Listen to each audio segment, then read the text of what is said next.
नमस्कार मित्रांनो, मुरंबा या मालिकेत उद्याच्या भागात असं दाखवलं आहे की आरोही आणि रमा ह्या दोघीही आता घरातून निघालेल्या असतात. म्हणजेच आता रमानी 7 दिवस आरोही तिच्यासोबत राहणार याची परमिशन अक्षयकडनं काढलेली असते. त्याप्रमाणे आता रमाही निघाली असते आणि रमा खूप खुश असते, कारण की आरोही तिच्यासोबत 7 दिवस राहणार असते. आरोहीच्या जन्मानंतर ना आरोही तिच्यासोबत पहिल्यांदाच राहणार असल्यामुळं रमा खूप जास्त एक्सायटेड असते.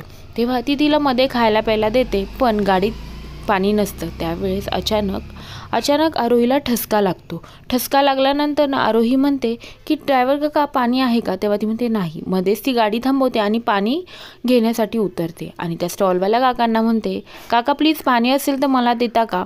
असं बोलून ती बघते. तेवढ्यात इकडे इरावतीचा नवीन प्लॅन स्टार्ट झालेला असतो. ती त्या ड्रायव्हरला फोन करते, म्हणते ती मुलगी एकटीच आहे ना गाडीत? तेव्हा ड्रायव्हर म्हणतो हो. आणि तेव्हा इरावती त्याला म्हणते की ओढ हँडब्रेक आणि जाऊ दे दरीच्या दिशेने गाडी, असं बोलून ती ड्रायव्हरला उतरायला होते आणि गाडी चालायला लागते. तेवढ्यात रमाचं लक्ष हे गाडीकडे जाते.